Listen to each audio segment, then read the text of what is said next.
So hi everyone, good morning all of you. So अभी सुबह का कितना टाइम हो रहा है?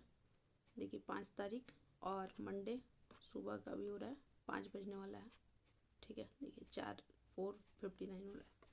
देखिए ये हम किसी से बात किए 3:34 पर और उधर से रिप्लाई आया। और ये किस लिए है? ये इसलिए है क्योंकि एडमिट कार्ड कुछ स्टूडेंट का जो है नहीं अभी तक मिल पाया। ठीक है, तो ये बहुत मतलब परेशानी है। और ऑलरेडी हमने बताया भी था कि अगर आपका एडमिट कार्ड नहीं मिल रहा है, मतलब नहीं डाउनलोड हो पा रहा है, तो आप जो है यूनिवर्सिटी जाइए। ठीक है, और ये बात लिखा भी था कि यूनिवर्सिटी आप जाइए और वहाँ पे काउंटर नंबर 1 पे सब कुछ बताना है ये सब। बट लेट एज्यूम कि अगर नहीं हो पाया, फिर भी नहीं हो पाया, तो मान लो कि हम तो चाहें कि ठीक है जाए या नहीं जाए। ठीक है, अब आज मान लो मेरे पास एडमिट कार्ड जो है वो नहीं है। ठीक है, एडमिट कार्ड मेरे पास नहीं है, तो क्या हम आज एग्ज़ाम देंगे या नहीं देंगे? ठीक है, क्या करना चाहिए? एग्ज़ाम हम दे पाएंगे कि नहीं दे पाएंगे? ठीक है, तो देखिए इसका आंसर ये है कि एग्ज़ाम आप दे दीजिएगा। और उसको कैसे देना है, देखिए यहाँ पे क्या लिखा हुआ है। और मतलब यूनिवर्सिटी तो जाना एक मतलब ये था ही कि आप यूनिवर्सिटी जाइए, पीपीयू पाटलिपुत्र यूनिवर्सिटी, वहाँ पे काउंटर नंबर 1 पे अपना एग्जामिनेशन फॉर्म और सब कुछ लेकर जाना है और बताना है कि मेरा एडमिट कार्ड नहीं निकल रहा है, ये सब जो भी है। बट अब इसके लिए तो टाइम नहीं है क्योंकि आज ही एग्ज़ाम है। तो देखिए यहाँ पे फिर क्या करना है कि अब नहीं जा पाएंगे ना, तो क्या करना है कि एग्ज़ाम फॉर्म को लेकर जाइए। कहाँ पर? अपने सेंटर पे। कहाँ पर? अपने सेंटर पे। और अब आप पूछिएगा कि हमको तो पता ही नहीं है कि मेरा सेंटर कहाँ है। तो भाई तुम्हारे क्लास में जो है मतलब आपके क्लास में जो है इस सब इतना तो पता है होगा ना कि मेरे क्लास के सारे सेंटर, मतलब जैसे मान लो कि लेट एज्यूम हम जेडी वुमेंस कॉलेज के स्टूडेंट हैं। ठीक है, तो हम जेडी वुमेंस कॉलेज के स्टूडेंट में सबसे तो कोई ना कोई से तो कांटेक्ट है ही मेरे क्लासमेट से। पता तो चलेगा ना कि हम लोग का सेंटर कहाँ गया है। आप वहाँ पर जाइए और एग्जामिनेशन फॉर्म ले कर जाइएगा। ठीक है, एग्जामिनेशन फॉर्म ले कर जाइएगा और वहाँ पर क्या होगा कि एक पेज में एग्जामिनेशन फॉर्म का नंबर, रजिस्ट्रेशन नंबर को नोट करके एग्ज़ाम देने दिया जाएगा। ठीक है, अब ये देखो, ये कोई यूनिवर्सिटी की तरफ से नोटिस है? Answer is no. ये हम लोगों का है कि ऐसा पहले हुआ है तो शायद हो सकता है। ठीक है, ये नहीं कि अब जाकर वहाँ पे लड़ाई ही करने लगेंगे कि नहीं नहीं टारगेट मिशन के चैनल पर ऐसा बताया गया तो ऐसा हो जाएगा। देखो ये पॉसिबिलिटी है कि ऐसा हो सकता है। हम लोग मतलब ऐसे पहले भी हुआ है, ऐसा नहीं कि पहले नहीं हुआ है। ठीक है, तो क्या करना है, एग्जामिनेशन फॉर्म को लेकर अपने सेंटर पे जाना है, जिस सेंटर पे भी आपका एग्ज़ाम गया है, आपके पूरे क्लास का गया है। ठीक है, अब वहाँ पर जाकर एग्जामिनेशन फॉर्म, आपको एक पेज के ऊपर एग्जामिनेशन फॉर्म का जो नंबर होता है, रजिस्ट्रेशन नंबर, जो भी अपना डिटेल है, वहाँ पे जाकर टीचर से बात करना होगा। आपको ऑफिस में जाना होगा और बताना होगा कि ऐसा ऐसा इशू है, हम इसकी वजह से यूनिवर्सिटी नहीं जा पाए थे और अब एग्जामिनेशन फॉर्म मेरा ये है और मेरा डाउनलोड नहीं हो रहा है। मेरे सारे कॉलेज के स्टूडेंट जो हैं, ये मेरा ये सब्जेक्ट है और यहीं पे सेंटर है इसी कॉलेज में, तो ये मेरा एग्जामिनेशन फॉर्म है सर, ले लीजिए। तो वो शायद हो सकता है कि आपको एक पेपर के ऊपर अपना डिटेल देकर आपको बैठा दिया जाएगा कि हाँ भाई चलो आप अपना एग्ज़ाम दीजिए। ठीक है, तो ये थोड़ा सा हमको लगा कि ये बहुत ज़रूरी है। और ऑलरेडी ऐसा नहीं कि हम बताए नहीं थे कि एडमिट कार्ड अगर डाउनलोड नहीं हो रहा है तो उसके लिए आपको यूनिवर्सिटी जाना चाहिए। बट फिर भी अगर मान लीजिए अगर ऐसा इशू है तो इसको भी सॉल्व कर लीजिए। ठीक है, और दूसरी बात ये है कि बहुत सारे स्टूडेंट को CC4 से लेके मतलब थोड़ा कन्फ्यूजन है, उसको भी हम दूर कर देना चाहते हैं। देखिए यहाँ पे ये जो भी आर्ट्स के स्टूडेंट होते हैं, जितने भी आर्ट्स के स्टूडेंट हैं, वो अपना देखेंगे तो यहाँ पे जो भी आपका ये सब्जेक्ट लिखा होगा, जो भी आपका सब्जेक्ट लिखा होगा और उस सब्जेक्ट का ये पेपर कोड होता है।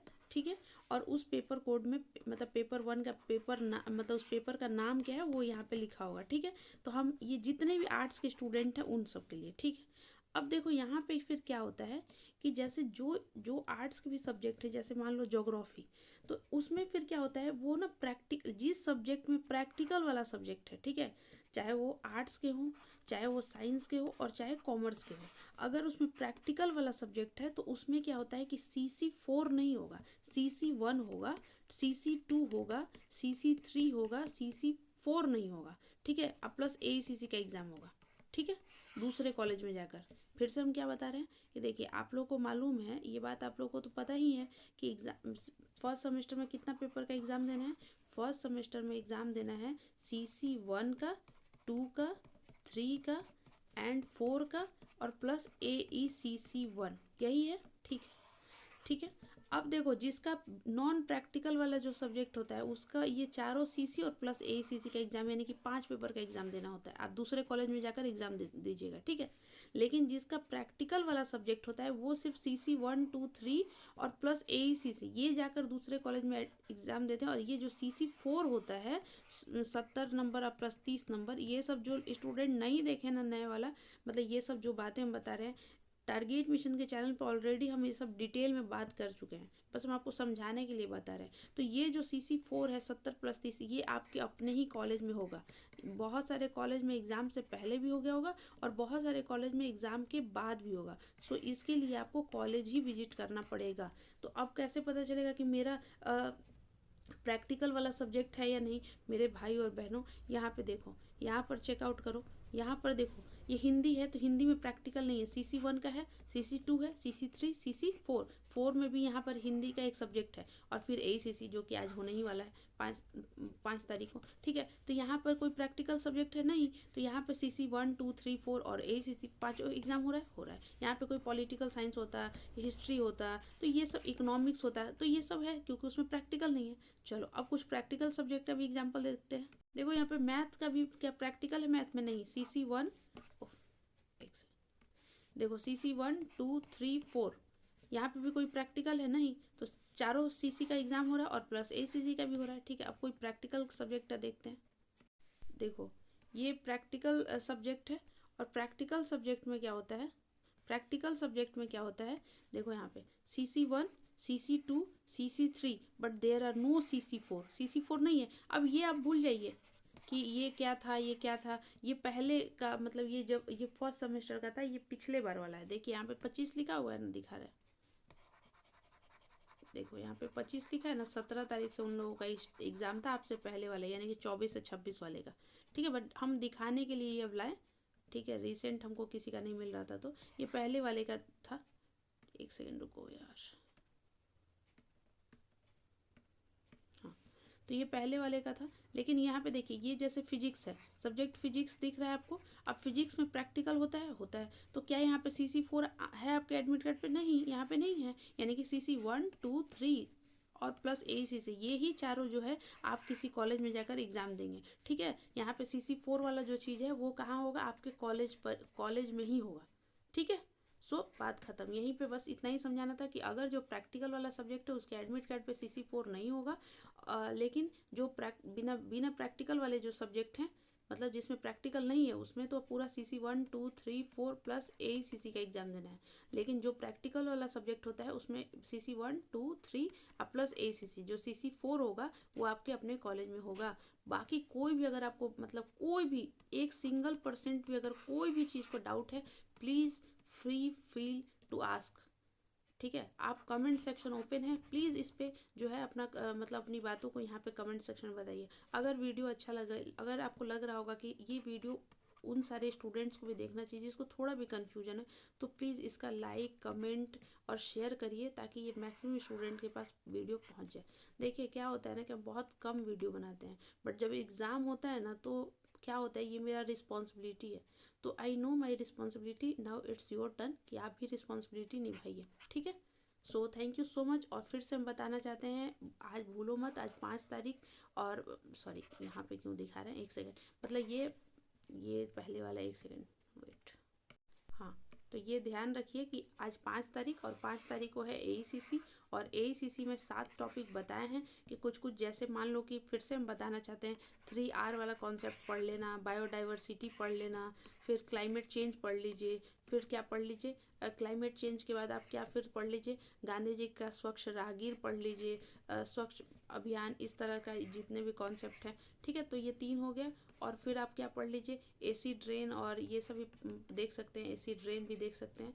और फिर हम क्या देख सकते हैं इसमें, इकोसिस्टम वगैरह तो हो गया, बायोडाइवर्सिटी भी हो गया, मोर देन सफिशिएंट है, ठीक है। 3R फिर बायोडाइवर्सिटी क्या है, क्लाइमेट चेंज क्या है, स्वच्छ राहगीर क्या है, महात्मा गांधी जी का स्वच्छ भारत अभियान क्या है, ये सब ज़रूर देख लीजिए। हाइजीन क्या है, हाइजीन और क्या कहते हैं सैनिटाइजेशन क्या है, बस इतना टॉपिक करके जाओ यार, आज उससे ज़्यादा नहीं पूछा जाएगा, ठीक है। 2 घंटे का पेपर है, 50 नंबर का पेपर है, ये सब बताया गया है। Wish you all the best. हम वेट करेंगे आपका कि आप आइए और कमेंट सेक्शन में बताइए कि आज का पेपर कैसा गया। हमको इंतज़ार है आपके कमेंट्स का। So thank you so much, wish you all the best. और फिर से कह रहे हैं, ये आप सबका जिम्मेवारी है कि इस वीडियो को मैक्सिमम जगह पे पहुंचाओ, क्योंकि बहुत सारे स्टूडेंट जो होंगे उनके पास हो सकता है कि एडमिट कार्ड नहीं हो, और वो चाहे मेरी प्यारी बहन भी कोई हो या कोई भाई भी हो, वो दोनों में से कोई अगर परेशान हो रहा होगा कि भाई एग्ज़ाम नहीं दे या नहीं दे, मेरे पास तो एडमिट कार्ड नहीं है, हम कैसे जाएं। प्लीज़ यार शेयर दिस वीडियो, शेयर करो। और नहीं कर सकते हो तो अपने अपने ग्रुप में जाकर ही अपने ये बात लिख दो कि देखो ऐसा ऐसा है, अगर नहीं है तो एग्जामिनेशन फॉर्म लेकर जाओ, और एग्जामिनेशन फॉर्म ले जाकर वहाँ पे टीचर से ज़रूर बात करो। फिर एक पेज पर अपना रोल नंबर, रजिस्ट्रेशन नंबर लिख कर वहाँ पे जाइए और जाकर एग्ज़ाम दीजिए।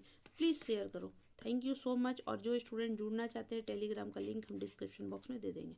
सो ये हो गया सुबह के 5:11। So thank you so much. Wish you all the best. खूब मस्त एग्ज़ाम देकर आना। और फिर से कह रहे हैं, एग्ज़ाम देने से जाने से पहले ये 32 पेज वाला वीडियो ज़रूर देख कर जाना। टारगेट मिशन के चैनल पर जाओगे, यहाँ पे बिल्कुल लिखा हुआ है 32 पेज कैसे लिखे, BA BSc BCom MA MSc MCom। उस वीडियो को एकदम ना कान में एक बार कान से सुनना है और आंखों से देखना है, ताकि जब आप लिखिए तो आपको एकदम दिमाग में रहे कि इस बात को कैसे लिख सकते हैं। जैसे मान लो कि लिखा हुआ है देयर आर द 2 टाइप, 2 तरह का जो है सल्यूशन है कि आप जो है लोगों को पार्टिसिपेट कर सकते हैं स्वच्छ भारत अभियान में, ठीक है। तो अब तुम 2 टाइप मत लिखो, ऐसे मत लिखो कि देयर आर द 2 टाइप, नहीं ऐसे मत लिखो। हम क्या लिखेंगे, देखो हम तो कम पढ़ के आए हैं, तो हम कम पढ़ के आए हैं तो हम क्या करेंगे, हम कम पढ़ के आए हैं तो ऐसे लिखेंगे। उफ, ये पेन टैब पे जो है ना, पेन टैब पे इस पे अच्छा से नहीं बन पाता है। देखो अब यहाँ पर जो है लिखेंगे कि 2 तरह का, ठीक है, 2 तरह का, ठीक है। मान लो कोई टॉपिक है, कोई भी टॉपिक है यार, कोई भी टॉपिक है, देयर आर द 2 टाइप, कुछ भी लिखेंगे, ठीक है। अब देखो 1 टाइप क्या करेंगे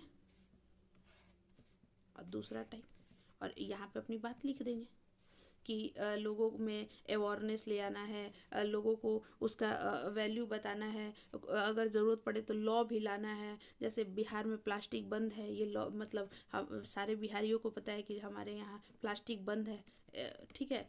तो छोड़ो खैर, तो ये सब बातें जो है अच्छी अच्छी यहाँ पे लिखना है, ठीक है। अब देखो सोचो कोई बच्चा एक लाइन में ये बात लिखा होगा और कोई स्टूडेंट ऐसे लिखा होगा, कॉपी किसका भरेगा ये। और टीचर को ये तुम्हारे XYZ कोई भी गेस्ट पेपर में इस तरह से मिलेगा। और मुझे उम्मीद है कि अगर आप लोग मुझसे देख मतलब मुझे सुन रहे हैं, देख रहे हैं, तो कोई इस तरह का तो गेस्ट पेपर नहीं अपने पास रखे होंगे। तो इस तरह से जब आप लिखिएगा ना, तो क्या होगा कि टीचर एकदम मतलब कॉपी देखे और आपको नंबर दे। और भी बता दें, रुको बताते। देखो जैसे मान लो कि लिखना है कि पॉल्यूशन, हाँ पॉल्यूशन टॉपिक को पढ़ना कि पॉल्यूशन का ये इशू है, ठीक है। तो अब कैसे लिखेंगे, ऐसे गोला बना दिए और लिख दिए कि पॉल्यूशन के मतलब क्या कहते हैं, कॉजेज ऑफ पॉल्यूशन, या हिंदी में आप लिख दीजिए कारण पॉल्यूशन का। अब एक कारण क्या हो सकता है, एक कारण क्या होता है, एक कारण ये हो गया, दूसरा कारण ये हो, सॉरी दूसरा कारण ये हो गया, तीसरा कारण ये हो गया, चौथा कारण ये हो गया। इसको अच्छे से बनाया जा सकता है, कैसे बताएं। बस अगर मान लो 4 ही याद है तो 1 2 3 4, बस यहाँ पे अपना एक बात यहाँ पर एक एक शब्द में लिख दें, बस हो गया। सोचो कितना बड़ा, कितना पेज भर गया। लिखो ना, यहाँ से लिखते गए, यहाँ से लिखते गए पूरा। टीचर आए और टीचर को लगा कि बस सब जैसा तो ये भी लिखा है, या लिखिए बस यहाँ पे, बस नंबर एवरेज मिल गया। हमको ऐसा नहीं करना, हमको ज़्यादा पढ़निहार नहीं बनना है। वे ऑफ आंसर राइटिंग करके वहाँ पे दिखाना है कि देखो हमको आता है। अगर पूछा जाएगा कि भाई बताओ, मान लो कि सल्यूशन ही है, सल्यूशन देना है, ठीक है। अब सल्यूशन देना है तो भी तो दिया जा सकता है ना। देखो ऐसे 3 तरीके का सल्यूशन है। आप पूछिएगा क्या पूरे कॉपी में 32 पेज में ऐसे ही लिखेंगे, आंसर इज नो। स्टार्टिंग से देखो, स्टार्टिंग से पहले इंट्रोडक्शन लाइन में 1-2 लाइन में लिख दिए, फिर कोटेशन लिख दिए, ठीक है। फिर पैराग्राफ में अगर लिखना हो तो पैराग्राफ में लिख दिए, और नहीं तो क्या करेंगे, इस तरह से भी बना सकते हैं, बस इसमें 1 line 2 line 3 line 4 line 4 point हो गया। फिर अगर इच्छा होगा तो एक डायग्राम बना सकते हैं, इस तरह का डायग्राम, सॉरी, इस तरह का डायग्राम बना सकते हैं। फिर लास्ट में 1-2 लाइन का वे फॉरवर्ड या कंक्लूजन हो गया। So thank you so much. बताएंगे तो कितना ही टाइम बीत जाएगा। उम्मीद है आप लोग का बहुत अच्छा होगा। चलिए, ऑल द बेस्ट। बाकी तो साथ हैं ही हम। आप लोग से फिर से रिक्वेस्ट है, प्लीज़ प्लीज़ ये वीडियो को अपने भाई और बहनों के साथ भी शेयर करना, ताकि कोई भी फेल नहीं हो। धन्यवाद।